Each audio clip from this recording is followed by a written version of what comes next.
नमस्ते, मैं श्रेयस बढ़िया आप सबका मेरे यूट्यूब चैनल पे बहुत बहुत स्वागत करता हूँ। आज हम इंडियन इकोनॉमिक्स के क्लास 12 की मैक्रो इकोनॉमिक्स की एनसीईआरटी का सेकेंड पार्ट पढ़ेंगे।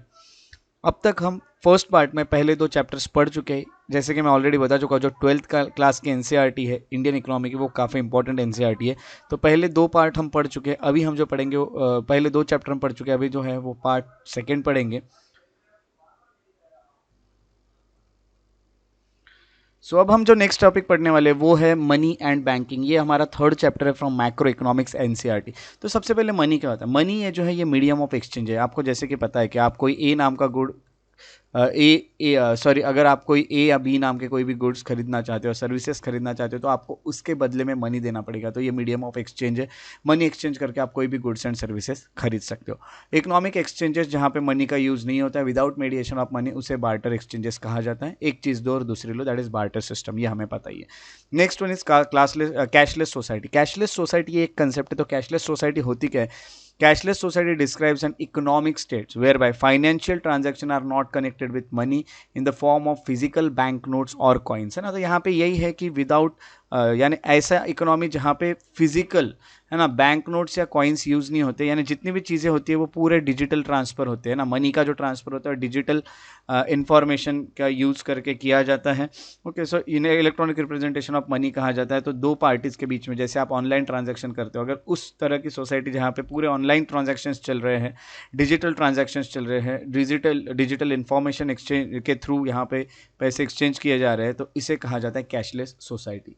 कैशलेस सोसाइटी के बाद जो नेक्स्ट कंसेप्ट हमें देखने मिलता है that is demand for money. Demand for money की अगर बात करें तो डिमांड फॉर मनी हमें ये बताता है, it tells us what makes people desire a certain amount of money, है ना। तो कितना पैसा लगेगा, कितना अमाउंट ऑफ मनी लोग किसी चीज़ के बदले में चाहते हैं, या फिर लोग कितना अमाउंट ऑफ मनी चाहते हैं, तो उतना मनी का डिमांड होता है। तो since money is required to conduct transaction, है ना, आपको तो पता ही है।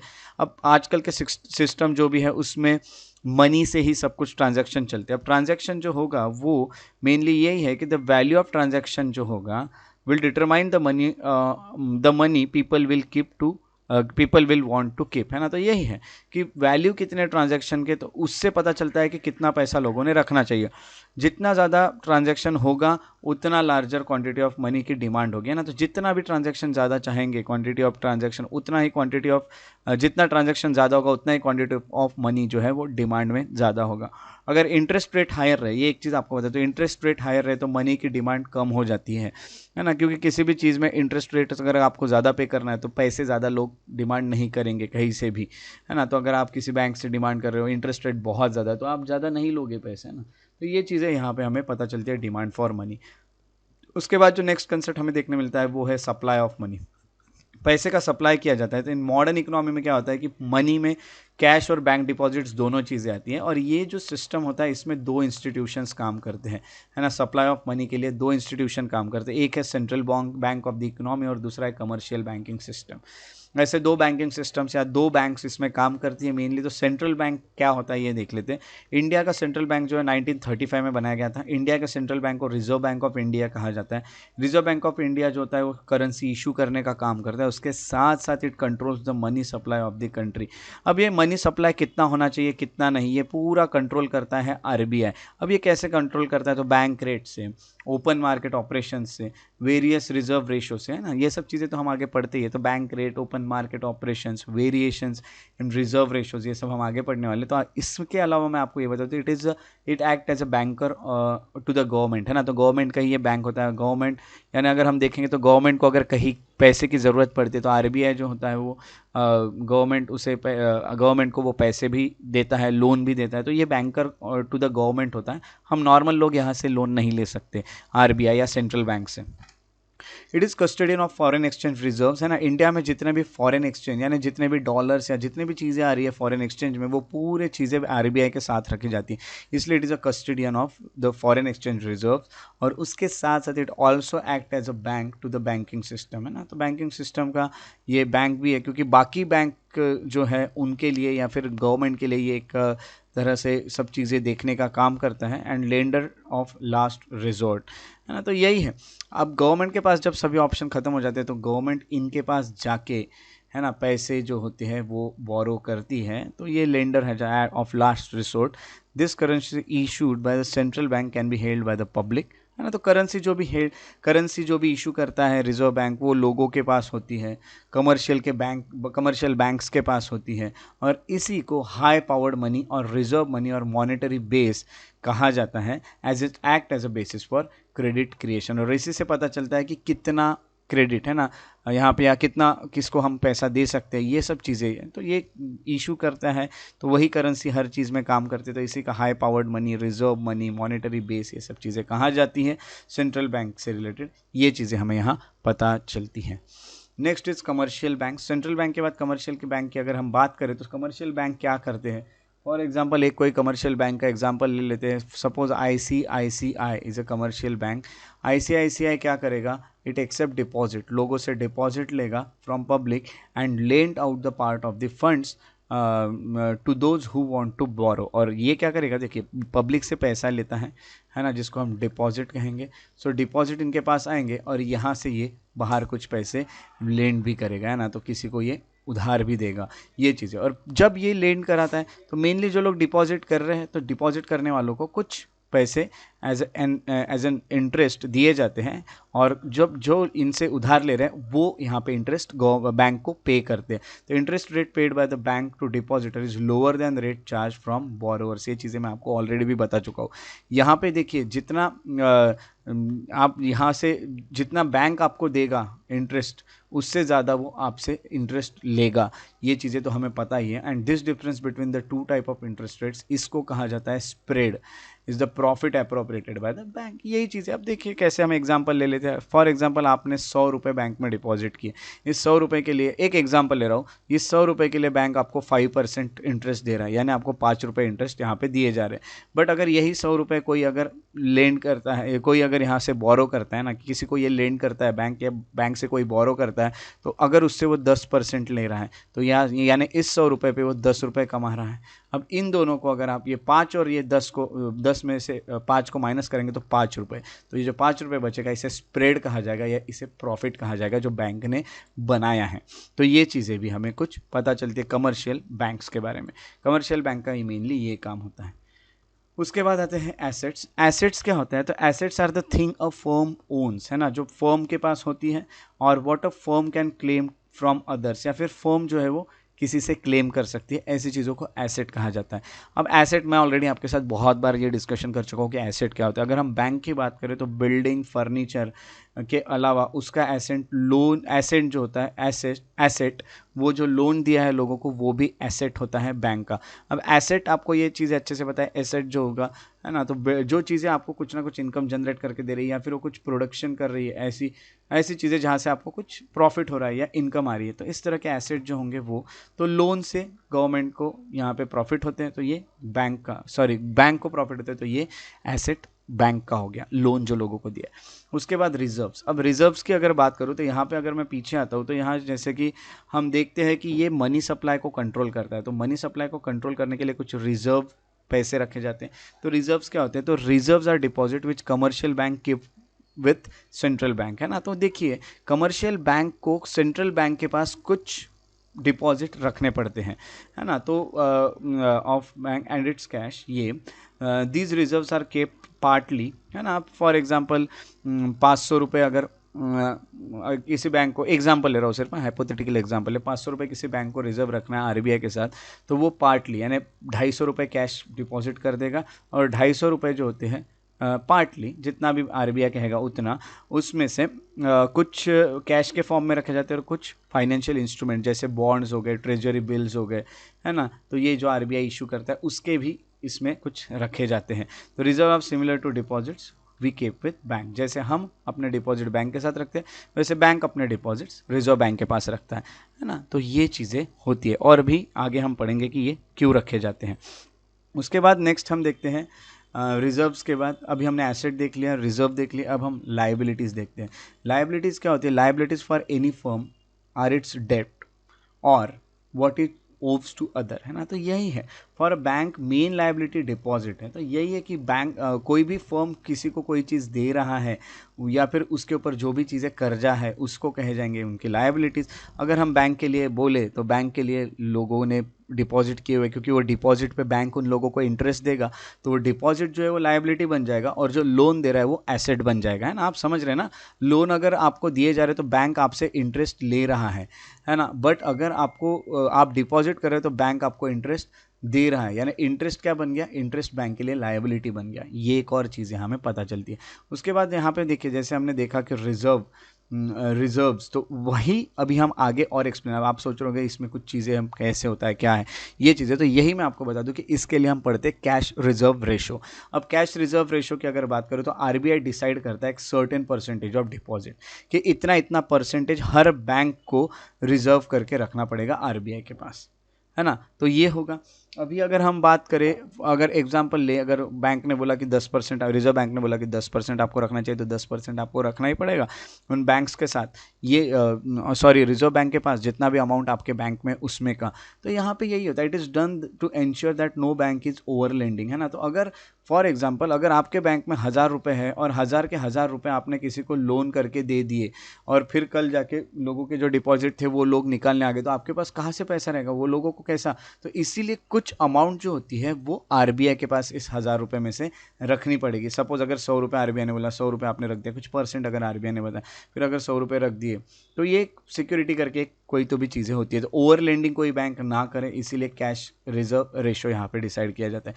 It is legal requirement that it is binding on banks, और सब बैंक्स को ये रखना ही पड़ेगा। And this is called require reserve ratio, या फिर इसे रिजर्व रेशो कहा जाता है, या इसे कैश रिजर्व रेशो यानी CRR भी कहा जाता है।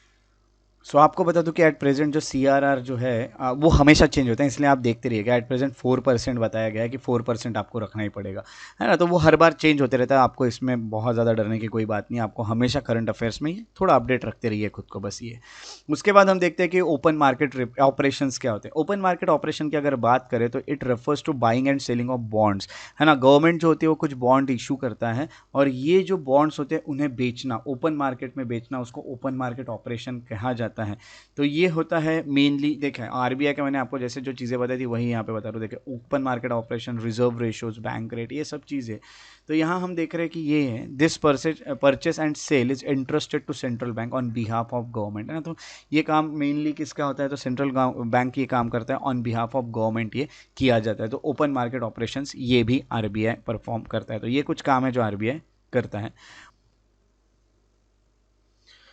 Okay, so there are two type of open market operation. जो भी ओपन मार्केट ऑपरेशन परफॉर्म कर रहा है आरबीआई, वो दो तरह के होते हैं, एक होता है आउटरेट और एक होता है रेपो।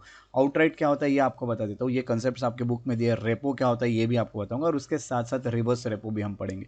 आउटराइट यानी देखिए, ओपन मार्केट ऑपरेशन जो परमानेंट होते हैं नेचर, उन्हें आउटराइट कहा जाता है। कैसे, तो जब सेंट्रल बैंक जो होता है ये कोई भी सिक्योरिटी जब खरीदता है ना, तो central bank buys this securities.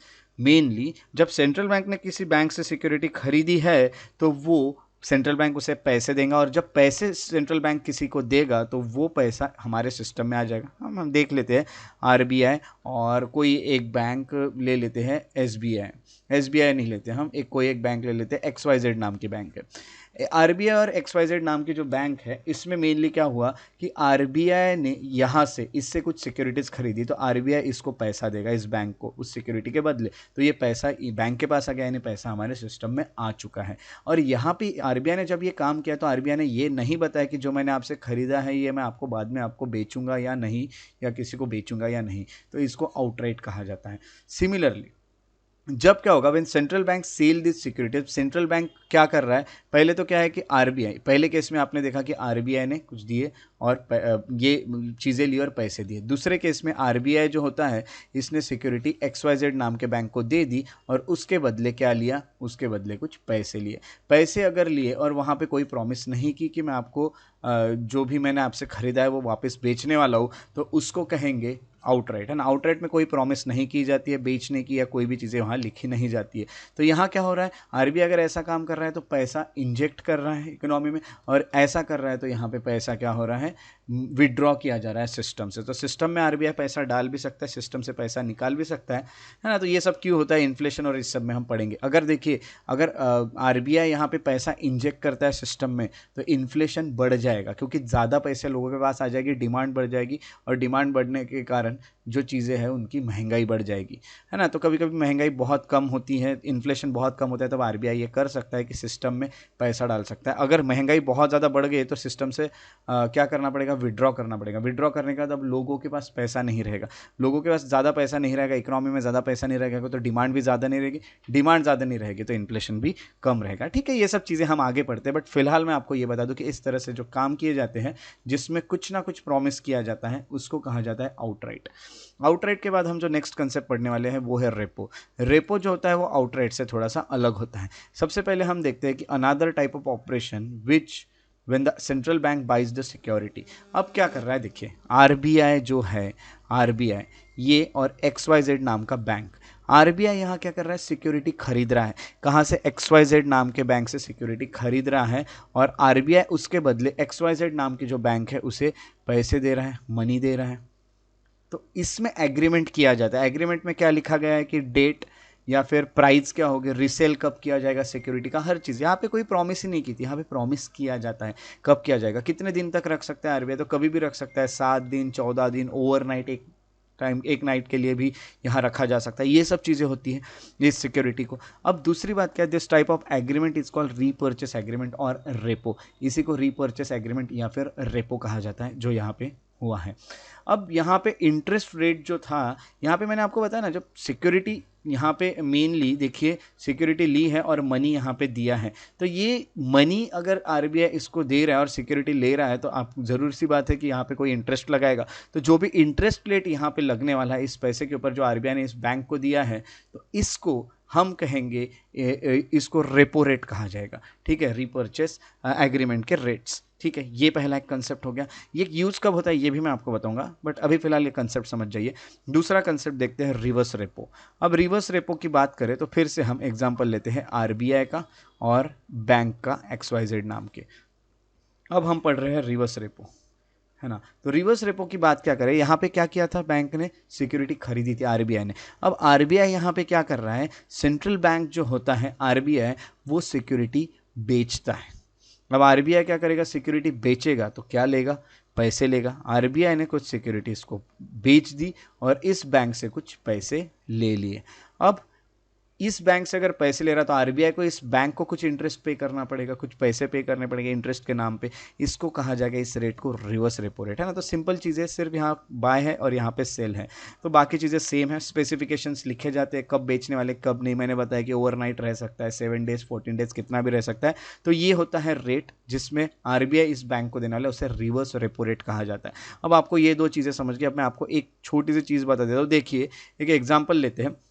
Suppose inflation बहुत ज़्यादा है, सपोज महंगाई बहुत ज़्यादा बढ़ गई है। अब बैंक क्या कर रहा है, बैंक कहीं ना कहीं ओपन मार्केट ऑपरेशन कर रहा है, तो महंगाई को आरबीआई कंट्रोल कर सकता है। आरबीआई अगर चाहे इन्फ्लेशन को कंट्रोल किया जाए तो आरबीआई इन्फ्लेशन को कैसे कंट्रोल करेगा, तो देखिए मेनली क्या है, तो आरबीआई अगर आरबीआई ने रेपो रेट्स बढ़ा दिए, रिवर्स रेपो और रेपो रेट्स अगर बढ़ा दिए, ये जितना भी उन्होंने बताया था इंटरेस्ट रेट, वो अगर बढ़ा दिया तो क्या होगा, बैंक्स भी अपने इंटरेस्ट रेट बढ़ा देंगे। अब देखिए बैंक क्या करेंगे, मेनली रेपो रेट बढ़ गए। रेपो रेट बढ़ने के कारण क्या होगा कि रेपो में क्या होता है कि बैंक इनसे सिक्योरिटी खरीद रहा है और उसके बदले इनको पैसे दे रहा है। अब ये जो पैसे दे रहा है इस पे ये बहुत ज़्यादा इंटरेस्ट रेट लगा रहा है, तो ये बैंक भी लोगों को पैसा देने में इंटरेस्ट रेट ज़्यादा लगेंगे। इंटरेस्ट रेट जब बढ़ जाएंगे तो लोग लोन कम लेंगे, लोग पैसा कम लेंगे तो मार्केट में पैसा कम हो जाएगा, और मार्केट में जब पैसा कम हो जाएगा, इकोनॉमी में, सिस्टम में जब पैसा कम हो जाएगा, उसके बाद इन्फ्लेशन, डिमांड कम हो जाएगी, डिमांड कम हो जाएगी तो इन्फ्लेशन कम हो जाएगा, है ना। किसी भी चीज़ की डिमांड कम हो जाएगी तो जो इन्फ्लेशन होता है वो भी, महंगाई भी अपने आप कम हो जाएगी। डिमांड बढ़ गया यानी महंगाई बढ़ जाती है किसी भी चीज़ की। तो ये चीज़ें यहाँ पे की जा सकती है। तो रिवर्स रेपो और रेपो ये इस तरह से यहाँ बैंक मैनेज करते रहता है। तो ये कुछ चीज़ें हैं जो आपके एनसीईआरटी में रेपो, रिवर्स रेपो, ये कुछ कंसेप्ट दिए हुए जो अभी हमने पढ़े। अब चलिए नेक्स्ट कंसेप्ट देखते हैं, और नेक्स्ट कंसेप्ट जो है नेक्स्ट वो है बैंक रेट्स। अब बैंक रेट्स की अगर बात करें तो फिर से हम आरबीआई और किसी एक बैंक, इनके एग्जाम्पल के साथ समझ लेते हैं। आरबीआई, देखिए RBI can influence money supply by changing rates at which it gives loan to the commercial banks, this rate is called bank rates, है ना। तो ये बैंक रेट्स इन इंडिया इन्हें कहा जाता है। अब देखिए आरबीआई कैसे कंट्रोल करेगा मनी सप्लाई को।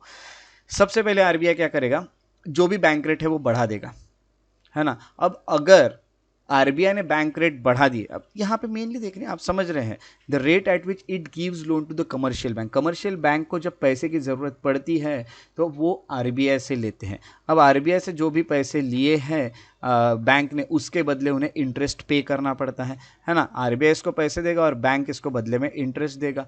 अब जो इंटरेस्ट यहाँ पे किए जा रहे हैं बाय बैंक, अगर ये रेट्स बढ़ा दिए आरबीआई ने तो क्या होगा देखिए, और इन्हीं को बैंक रेट्स कहा जाता है। जो इंटरेस्ट आप दे रहे हैं ना, इस तरह की चीज़ों को ही कहा जाएगा ये रेट्स है।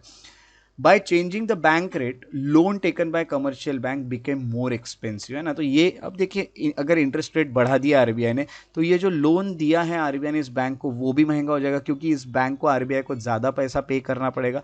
इस कारण क्या होगा, दिस रिड्यूसेस द रिजर्व्स, है ना। तो बैंक जब अपने पास के ज़्यादा पैसे एज एन इंटरेस्ट आरबीआई को पे कर रहा है तो उसके कारण क्या होगा कि इस बैंक के पास जो पैसे रखे थे वो भी कम रहने हो जाएंगे। अब जब पैसे कम हो जाएंगे तो ये बैंक ज़्यादा लोगों को पैसे यहाँ पे नहीं दे पाएगा। अब ज़्यादा लोग अगर पैसे नहीं ले पा रहे हैं, इसका मतलब मनी सप्लाई जो था, मनी सप्लाई क्या हो गया है यहाँ पे, मनी सप्लाई डिक्रीज हो गया है, पैसा इकोनॉमी में ज़्यादा नहीं आ रहा है।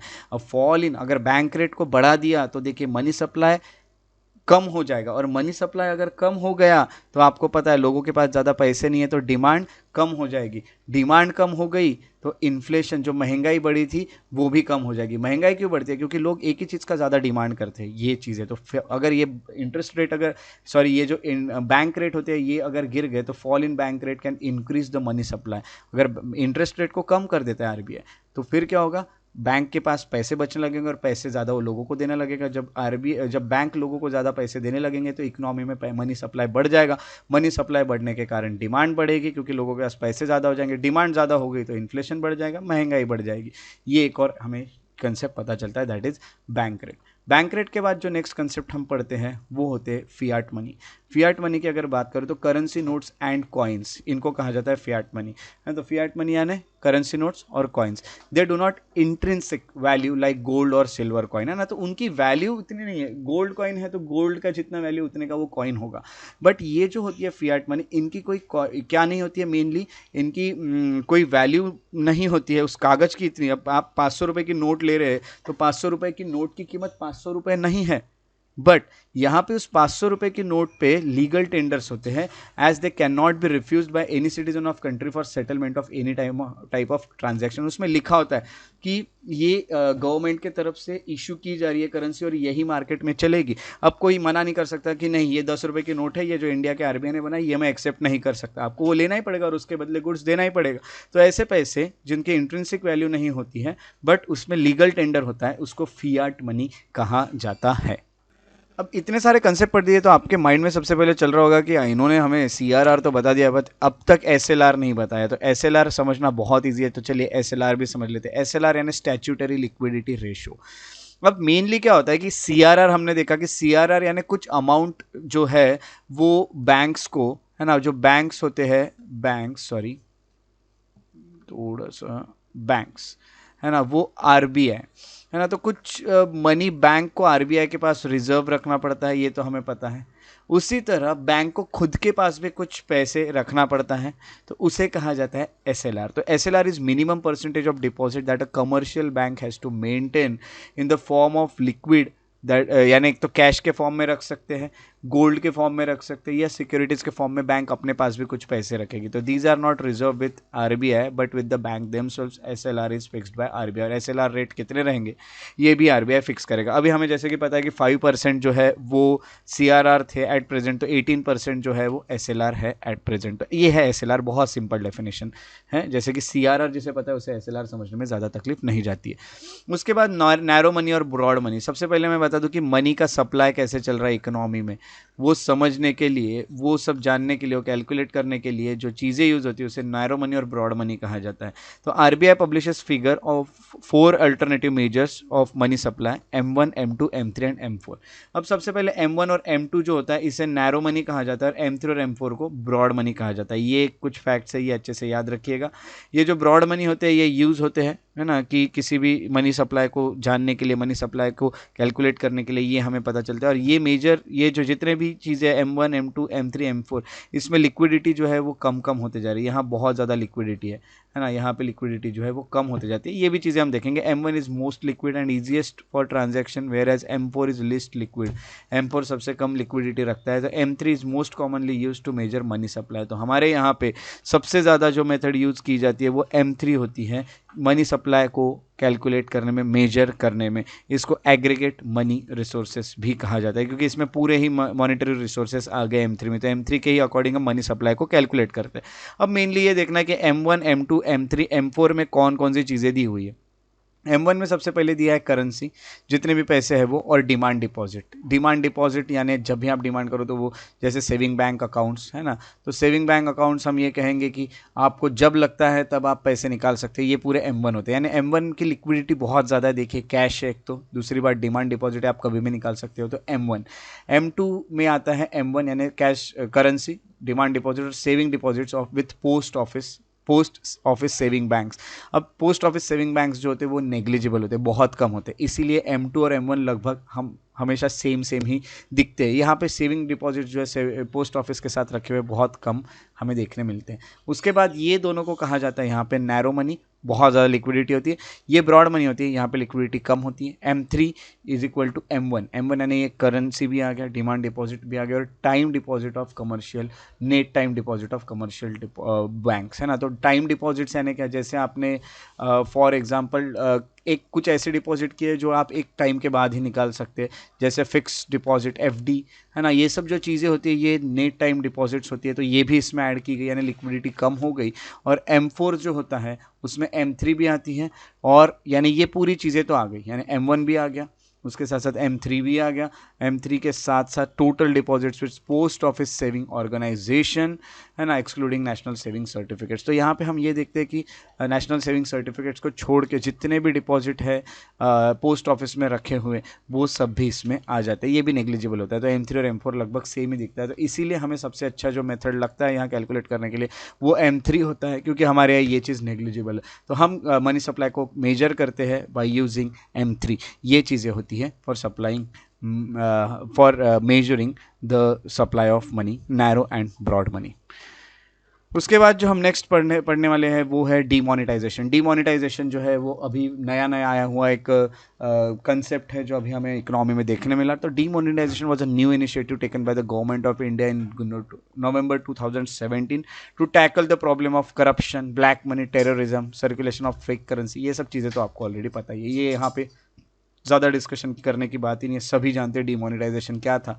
ओल्ड करेंसी नोट जो थी 500 की, 1000 की, वो लीगल टेंडर नहीं रहा, वो नोट्स जो है वो बंद करा दी गई, एंड न्यू करेंसी नोट्स लाई गई 500 और 2000 की। ये हमें पता चलता है। The public were advised to deposit old currency notes in their bank accounts till 31 December 2016 without any declaration and up to 31 March 2017 with the RBI with declaration। आपको पता है RBI, अगर आपके पास बाद में आपको करना है तो आप RBI में कर सकते हैं, और अगर पहले करना है तो आप यहाँ तक के नॉर्मल बैंक्स में भी कर सकते थे। ये डीमोनेटाइजेशन था। डीमोनेटाइजेशन, पुराने नोट्स बंद करके नई नोट्स शुरू करना, ताकि जो पुरानी नोट्स किसी गलत चीज़ों के लिए यूज़ हो रही थी वो गलत चीज़ें रुक जाए, ये चीज़ें। उसके बाद आते हैं एक बार्टर एक्सचेंज। बार्टर एक्सचेंज समझने की कोई बहुत बड़ी बात नहीं है, तो ये ऑलरेडी मैं आपके साथ डिस्कस कर चुका हूँ। एक चीज़ लो और दूसरी लेके जाओ, that is exchange of commodities without mediation of money. इसको बार्टर एक्सचेंज कहा जाता है। डबल कोइंसिडेंस ऑफ वांट्स यहाँ पे होता है। आपने मेरी पुरानी एनसीईआरटीज़ के जो वीडियोज़ है वो देखी है, तो उसके बाद मैं आपको, तो ये चीज़ें ऑलरेडी मैं आपको बता चुका हूँ कि अगर किसी को किसी चीज़ की ज़रूरत है तो उसको उस चीज़, जो उसके पास जो चीज़ है वो किसी को देना है, तो उसको वो चीज़ की ज़रूरत होने वाला कोई व्यक्ति ढूंढना पड़ेगा। तो ये बहुत बड़ा डबल कोइंसिडेंस में हो जाता है, जो ऑलरेडी आपके साथ मैं डिस्कस कर चुका हूँ, इसलिए यहाँ पे मैं बहुत डिटेल में ये चीज़ें नहीं बताता हूँ, ऑलरेडी हम पढ़ चुके हैं। मनी फैसिलिटीज़ और exchanges by the acting as commonly acceptable money medium of exchange. In a modern economy people hold money broadly for two motives. दो चीज़ों के लिए लोग अपने पास पैसे लगते हैं, ट्रांजैक्शन करने के लिए, और दूसरा है स्पेक्युलेटिव मोटिव्स। ये दो चीज़ों के लिए मेनली पैसा रखा जाता है मॉडर्न इकोनॉमी में। तो इस तरह से हमारा जो चैप्टर नंबर 3 था ये भी यहाँ पे ख़त्म होता है।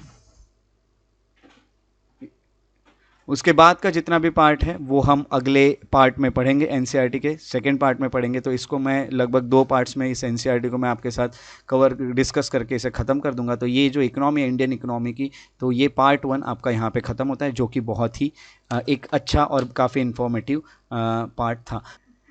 ओके, सो इसी तरह से हम और भी लेक्चर्स के साथ मिलते रहेंगे। तब तक के लिए अपना ख्याल रखिए। Take care and have a good day. Okay, so अब हम चैप्टर 4 पढ़ेंगे जिसका नाम है determination of income and employment. अब यहाँ पे क्या क्या कंसेप्ट हमें देखने मिलते हैं ये हम स्टडी कर लेते हैं। तो सबसे पहला कंसेप्ट जो देखने मिल रहा है वो है सेट्रिस पैरिबस। सेट्रिस पैरिबस क्या होता है? तो सेट्रिस पैरिबस का सबसे पहले मीनिंग होता है when you concentrate on determination of a particular variable. जब हम एक कोई पर्टिकुलर वेरिएबल की बात कर रहे हैं तो we must hold the values of other variables constant. तभी हमें तो उस पर्टिकुलर वेरिएबल के बारे में पता चलेगा जब हम बाकी वेरिएबल्स की जो वैल्यू है वो कांस्टेंट रखेंगे। So this is a stylization typical of almost any theoretical exercise, and it is called the assumption of ceteris paribus, which literally means other things remain equal, है ना। तो बाकी चीज़ें इक्वल रखी जाती है, बाकी चीज़ें कांस्टेंट रखी जाती है, और पर्टिकुलर वेरिएबल पे यहाँ कॉन्सेंट्रेट किया जाता है, that is ceteris paribus। Next concept जो हम पढ़ने वाले हैं वो है x ante and ex post. तो एक्स ऑनते एक्स पोस्ट को हम समझ लेते क्या होता है। तो एक्स ऑनते का मीनिंग होता है जो हमने प्लान किया था। तो what has been planned is ex ante, and ex post means जो एक्चुअली हुआ। तो ex post depicts what has actually happened. तो ये चीज़ें हमें यहाँ पे और भी कंसेप्ट पता चलते हैं। उसके बाद जो हम कंसेप्ट पढ़ेंगे वो होगा इन्वेस्टमेंट। अब इन्वेस्टमेंट की अगर बात करूँ तो इन्वेस्टमेंट क्या होता है? तो addition to the stock of physical capital. तो फिजिकल कैपिटल ऐड करना है ना, इन्वेस्ट करना। आपको तो पता है अगर मशीन से आप वहाँ ऐड कर रहे हैं, बिल्डिंग्स बना रहे हैं, रोड्स पे, तो ये सब चीज़ों को कहा जाता है इन्वेस्ट करना। ये क्या करता है? तो anything that adds to the future productive capacity of the economy. इससे जो प्रोडक्शन है वो और बढ़ेगा। तो यही होता है कि investment and changes in the inventory. तो इन्वेंट्री जो है वो तो चेंज होते ही जाएगी। ये तो आपको इन्वेंट्री क्या कंसेप्ट होता है ये भी मैं बता चुका हूँ। एक चीज़ यहाँ पे याद रखिएगा कि इन्वेस्टमेंट गुड्स जो होते हैं वो फाइनल गुड होते हैं। ये कोई they are not intermediate goods, वो रॉ मटेरियल की तरह नहीं होते हैं। तो मशीन और ये सब चीज़ें तो आपको पता ही है, ये पूरे फाइनल गुड्स है। तो ये फाइनल गुड्स होंगे। तो machine produced in an economy in a given year are not used up, है ना। तो अगर समझ जाए कि कोई भी मशीन बनाई गई है इकोनॉमी और वो यूज़ नहीं हुई है उस साल में, तो कोई बात नहीं, क्योंकि उसके पास ये कैपेसिटी है कि वो but yields their service over the number of years. But काफ़ी साल तक वो अपना जो सर्विस है वो देती रहेगी और वो गुड्स जो है उसे प्रोड्यूस करती रहेगी। तो ये चीज़ें यहाँ पे हमें पता चलती है। उसके बाद हम देखते हैं full employment level of income. Full employment level of income एक कंसेप्ट हमें देखने मिल रहा है। तो यहाँ मैं आपको ये बता दूँ कि full employment level of income is that level of income where all the factor of production are fully employed, है ना। तो फैक्टर ऑफ प्रोडक्शन आपको पता है कितने क्या क्या है। तो मैंने आपको जैसे बताया था 4 फैक्टर ऑफ प्रोडक्शन है। अगर चारों के चारों जितने कैपेसिटी थी वो पूरे के पूरे यूज़ कर दिए गए हैं प्रोडक्शन प्रोसेस में, जितने भी वो पूरी तरह से यूज़ कर लिए गए, उसको कहा जाता है, पूरी चीज़ों को यहाँ पे एम्प्लॉयड कर दिया है हमने, तो उसको कहा जाता है full employment level of income. अब यहाँ पे 2 कंसेप्ट और है, दैट इज़ डेफिशिएंट डिमांड और second is excess demand. Deficient demand की बात करूँ कि जो इक्विलिब्रियम लेवल ऑफ आउटपुट होता है मे बी मोर और less than full employment level of output. अब देखिए, जितनी भी आउटपुट के लिए जितने भी चीज़ें लग रही है वो जो यूज़ कर रहे हैं आउटपुट बनाने के लिए वो ज़्यादा भी हो सकती है या फिर कम भी हो सकती है, जितनी भी लग रही है। तो यहाँ पे डेफिशिएंट की बात करें तो इट इज़ लेस, जितनी चीज़ें लग रही है उससे कम है, क्योंकि उतनी डिमांड नहीं है, डिमांड कम है इसलिए चीज़ें कम यूज़ कर रहे हैं हम, उसी को डेफिशिएंट डिमांड कहते हैं। और जितनी डेफिशिएंट डिमांड होती जाएगी उतने ही लॉन्ग रन में प्राइजेस जो है वो डाउन होते जाएंगे। डिमांड कम तो प्राइजेस डाउन, तो डेफिशिएंट डिमांड इसे कहते हैं। एक्सेस डिमांड की बात करें तो जितनी चीज़ें लग रही थी आउटपुट प्रोड्यूस करने के लिए, जितना भी एम्प्लॉयमेंट लेवल लग रहा था उससे ज़्यादा हमने यूज़ कर लिया, उससे ज़्यादा हमने एम्प्लॉयड कर लिया है। तो that is demand is more है, डिमांड ज़्यादा इसलिए हमें अब चीज़ें ज़्यादा बनाना है, इसलिए हमने जो फुल एम्प्लॉयमेंट लेवल है उसे पार कर दिया है, more than full employment level यहाँ पे हम आ चुके हैं, तो इसे एक्सेस डिमांड कहा जाता है। प्राइजेस जो है वो एक्सेस डिमांड है तो प्राइजेस तो बढ़ेगी, है ना, डिमांड ज़्यादा है तो प्राइजेस बढ़ते जाएगी, ये चीज़ें होती है। तो when at a particular price level aggregate demand for final good equal to aggregate supply, है ना, तो जितनी डिमांड थी उतना अगर हमने सप्लाई कर दिया है ना, उतना सप्लाई कर दिया है तो उसे इक्विलिब्रियम कहा जाता है, ये चीज़ें। और एग्रीगेट डिमांड जो होती है फाइनल गुड की, उसमें एक्स ऑन द कंजम्पशन होता है, एक्स ऑन द इन्वेस्टमेंट होता है। अब एक्स ऑन द कंजम्पशन और इन्वेस्टमेंट क्या है ये हम आगे पढ़ने वाले, बट एक्स ऑन द का मीनिंग तो आपको पता ही है, पहले से प्लान्ड होती है चीज़ें, तो उसी से हमें पता चलता है कि एग्रीगेट डिमांड कितनी है, पहले से प्लानिंग करेंगे तो पता चलेगा। तो ये होती है एक्सेस डिमांड, है ना। तो एक्सेस डिमांड जिसमें मेनली जितनी चीज़ें थी उससे ज़्यादा हमने एम्प्लॉयड कर दी है। उसके बाद एग्रीगेट डिमांड, एग्रीगेट डिमांड क्या होती है, यहाँ पे हम एग्रीगेट डिमांड देख रहे हैं, it is total demand for final good and services in an economy eight given time. देखा जाता है कि ये फॉर एग्जांपल 2020 से 21 तक इस टाइम में सबसे ज़्यादा डिमांड किन चीज़ों की, तो उसको कहा जाएगा aggregate demand. This is the demand of gross domestic product of the country, है ना। तो जीडीपी क्या होता है ये भी हमने देखा, तो ग्रॉस डोमेस्टिक प्रोडक्ट जो होता है कंट्री की, उसकी कितनी डिमांड है वो निकाला जाता है, उसे एग्रीगेट डिमांड कहा जाता है, टोटल डिमांड निकाले जाते हैं। उसके बाद नेक्स्ट आते हैं एग्रीगेट सप्लाई। तो जैसे एग्रीगेट डिमांड था वैसे एग्रीगेट सप्लाई हमें देखने मिलेगा। तो it is total supply of goods and services that forms in a national economy plan और selling during specific time period, है। तो यही चीज़ है एग्रीगेट सप्लाई ने। देखिए अब आपने प्रोड्यूस तो कर दिया है तो आपको क्या करना है, उसे बेचना है तभी तो वो सप्लाई हो रहा है ये पता चलेगा। तो स्पेसिफिक टाइम पीरियड में कितना सप्लाई हुआ उसको कहा जाता है aggregate supply. It is the total amount of goods and service that firms are willing and able to sell at the given price level in an economy, है ना। तो जितना फर्म को जितने टाइम इसमें बेचना चाहती थी और जिसमें वो बेच सकते हैं वो प्राइस लेवल जो होते हैं उसमें उन्हें बेचना होता है। तो ये टोटल अमाउंट होती है ऑफ गुड्स एंड सर्विस, ये चीज़ें भी यहाँ पता चलती है। तो एग्रीगेट सप्लाई और आपने देखा total amount of goods and service ये होती है। उसके अलावा एक्स ऑन द कंजम्पशन देख लेते हैं और एक्स ऑन द इन्वेस्टमेंट या फिर प्लान इन्वेस्टमेंट देखते हैं। एक्स ऑन द कंजम्पशन यानी आपको पता है consumption expenditure plan to be incurred during the period, है ना। तो जो प्लान है उसे एक्स ऑन द कहा जाता है। तो यही कितना लगने वाला है ये पहले से प्लान किया है उसे एक्स ऑन द कंजम्पशन कहा जाता है।